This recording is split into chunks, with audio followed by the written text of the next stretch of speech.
Wow, I've been reading so many things in the news lately, and there's so much going on in real estate and across our entire country. But I want to take a moment to keep things in perspective. Well, what do I mean about that? Let's find out next.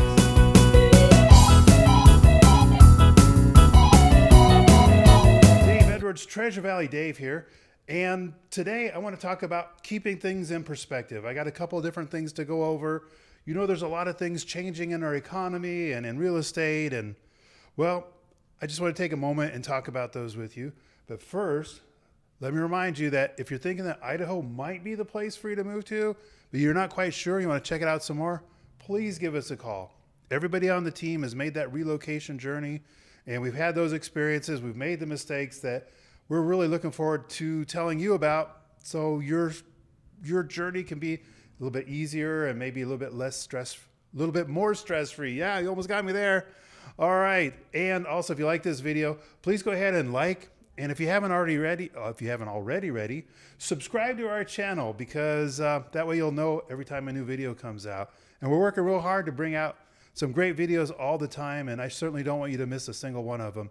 And if you know somebody else that needs to see this, please go ahead and share it with them, because it's not just you that's thinking about moving out of one place and moving to a better place. So let's get down to what we're talking about today. So you've probably seen this guy before, right?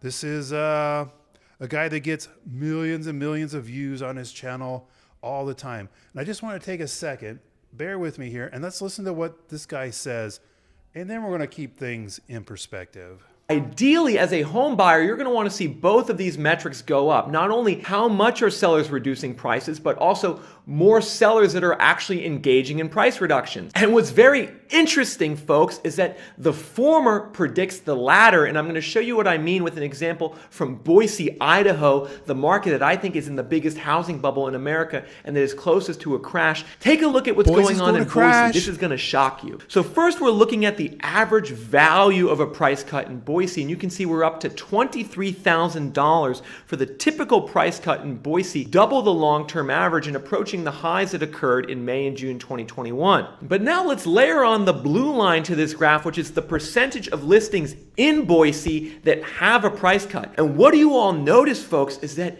the value of the price cut, the orange line, is predictive of what occurs in the future to the number of listings that have a price cut. For instance, take a look at what happened a year ago in Boise. First, the average value of price cuts surged through May and June. At the same time, only 7% of listings had a price cut. But then what do you see? By the summer and fall, nearly 1/3 of listings in Boise had a price cut. At the same time, the average value of the price cut went down, and that predicted the fact that the number of listings with a price cut went down. But now we're entering another situation where the average value of the price cut is going up, aka the sellers are getting more desperate, so that's a sign that more sellers in the future are going to cut their prices. And so while some of you might be discouraged trying to buy a house in today's housing market, maybe you don't see much inventory on the market, maybe you don't see a lot of price cuts out there, this data suggests it's important that you actually pay attention to how much the prices are being cut on the listings where there is a price cut, because that is a signal of seller desperation.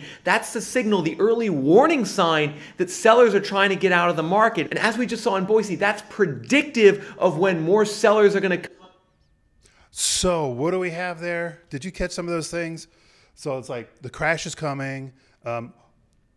When there are houses that have price cuts, if they have a price cut, oh my gosh, it's terrible. It's absolutely terrible. And it's all predictive that something bad in our economy is going to happen. Something bad in Boise is going to happen. This guy has a fixation with Boise. I don't get it. But okay, let's get some perspective on this. So this is our Treasure Valley Dave market summary that we come out with every single month. And it's data that comes from the MLS. And so he's saying, oh my gosh, the market's going to crash. We have all these price cuts.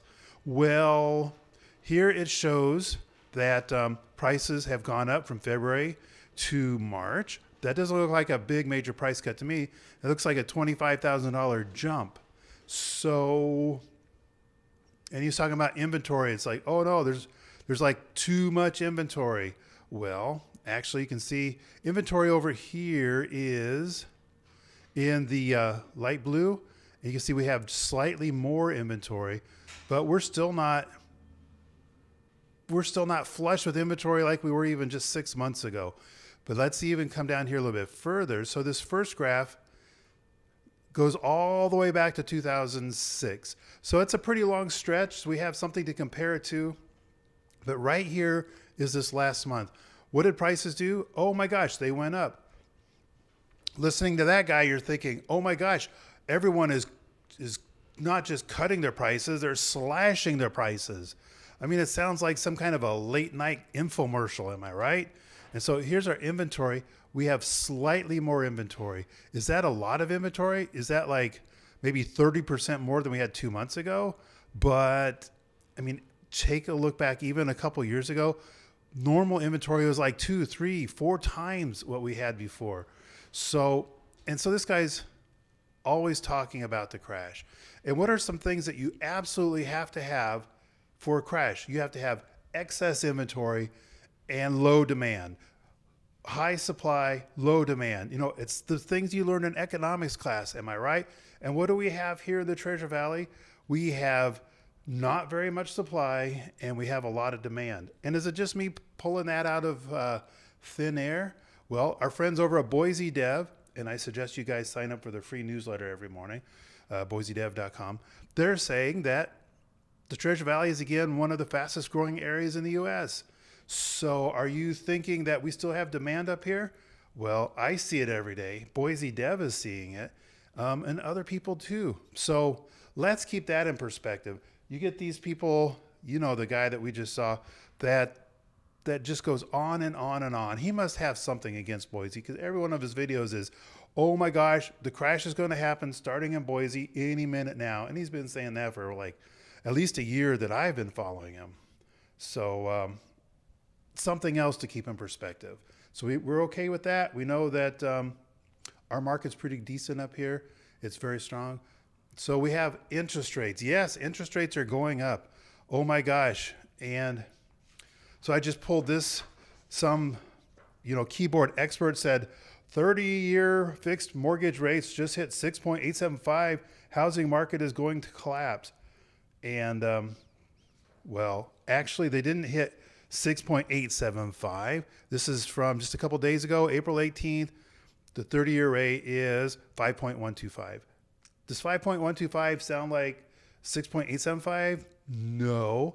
And it's the same. This guy is like that other guy that it's like, what do they get from hyping all of this? It's like, I don't understand it. And I certainly hope if you don't understand it, that you don't buy into it. Let's keep things in perspective. And speaking of perspective, there we go. Let's see if we can take a look at this. So this is from the Federal Reserve. And let's see if we can get a better look.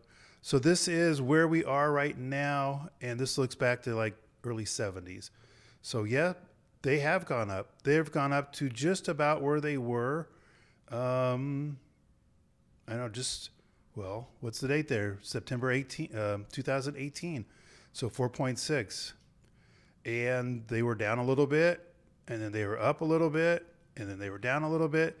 So we've been seeing this up and down. So what you're thinking is like right here, December 2020, they're 2.67. It's like rock bottom. And so now they've gone up to maybe, it's still historically low.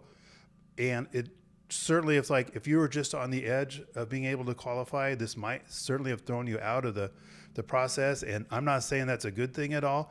But what I am saying, let's keep things in perspective.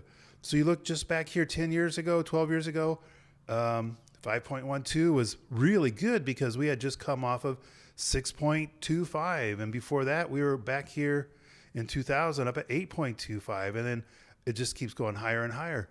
So, and then, of course, this is back when Treasure Valley Dave bought his first house. I got lucky at 13.5% interest. I thought I was doing pretty good. So let's keep things in perspective. Yes, this is not good that interest rates are going up. Yes, it's going to cost you more. But even though it's not the 2% that we saw earlier, it's still historically not bad at all. Keeping things in perspective, right? So something else to keep things in perspective. It's like, oh my gosh, house prices in Nampa are terrible, or the Treasure Valley in general.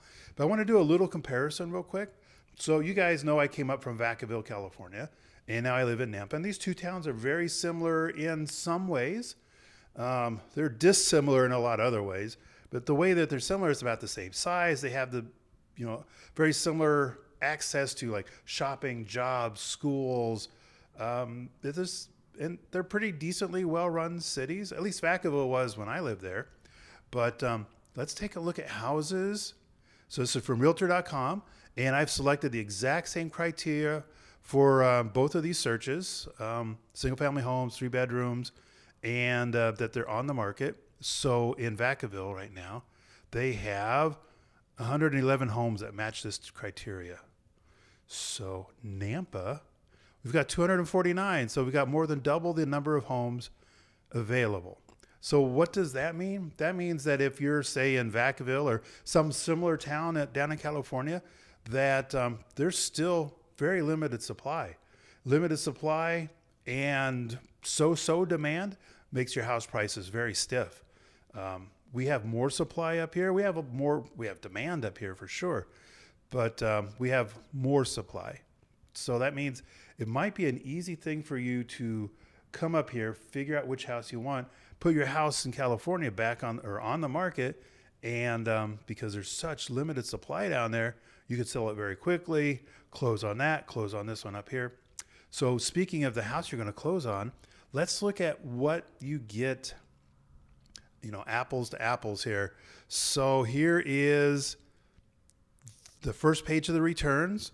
So the lowest price house they have in Vacaville, 1,080 square feet, 3 bedroom, 1 bath. It's probably built about the time the Pilgrims landed on Plymouth Rock. 450 is where it's starting. And, that's not a terrible neighborhood. It's not a new neighborhood or anything like that. It's over on the south side of town. And this one is just exactly down the same street that I used to live on. 470, are you kidding me? It's just a tiny little house. All right, here we break the 500 mark. So there we go. 500, we're on the third line down on our search results. And 1,400 square feet, 4 bedroom. Those bedrooms must be tiny. Let's take a look. So over here in Nampa, well, we don't start at 450. We start at 298. That looks like a manufactured home, and maybe you don't care for that so much. But we come over to this one, 325. So this is like 125,000 less than that similar one that we just saw over in Vacaville. And let's keep sliding down. 350, 360. Okay, I'm trying to find that 500 point. Where is it? Wow. That's pretty nice. That's our 500,000. We're on page 3 and halfway down the sheet before we get to 500,000. And this is a really nice house. 4 bedroom, almost 2,000 square feet. So I guess the whole point about this is keeping things in perspective. You could sell your house in Vacaville and make a lot of money. You can come up here. If you want to spend the same amount of money, you're going to have a fantastic house. If you want to live in the same kind of house that you lived in Vacaville, you can put a lot of cash right in your pocket or take out a smaller mortgage or whatever your circumstance is. So it's all about keeping things in perspective. So we talked about the coming crash that, these experts are telling us that are just right around the corner because we have too much supply and sellers are dropping their prices like crazy. We also have the experts that are saying, oh my gosh, interest rates, slit our wrist. It's like the end is here. And then we also have those experts are saying, oh my gosh, houses are way overpriced up here in the Treasure Valley. But you know what? Let's keep things in perspective. I mean, if you're coming up from, some like little tiny town in the middle of someplace where nobody wants to live, yeah, you might be able to live there for a couple, 300,000. But up here, our prices are a little bit higher, but you still get great quality. You get great quality of life. You get beautiful weather.